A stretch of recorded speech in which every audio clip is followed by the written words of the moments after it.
Okay, so we're going to go over the ear. This is the ear chart. And the first part is the pinna or auricle, which is the part of the ear that you know the most on the outside of your ear.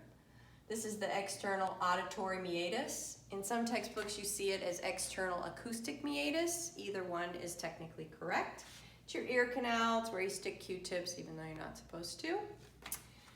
This first part here is the tympanic membrane. We call it the eardrum. You need to know it as tympanic membrane and write it as tympanic membrane on an exam.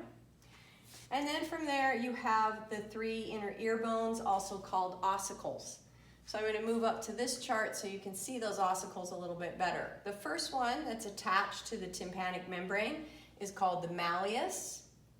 The next one in is called the incus. And then the third one is called the stapes. What those mean in Latin is mallet, the incus is the anvil, and the stapes is the stirrup, which looks like a stirrup on a saddle. Those three little inner ear bones move with the same rhythm of the air pressure that we're putting through our ear. And at that point then, we move to what we would call the inner ear. The other part that's considered the middle ear is the eustachian tube. So to kind of recap some of that, this portion is the outer ear, the pinna, external auditory meatus, and tympanic membrane.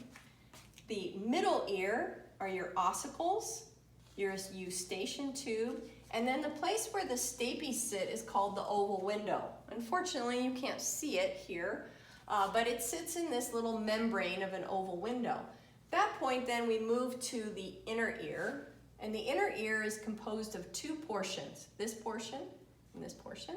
This portion here is called the cochlea. The cochlea is the part that allows us to hear. And this middle part here is called the vestibule, where the oval window is. And then you have these three parts sticking up here. Those are called the semicircular canals. At the base of each semicircular canal is an enlarged area called an ampulla.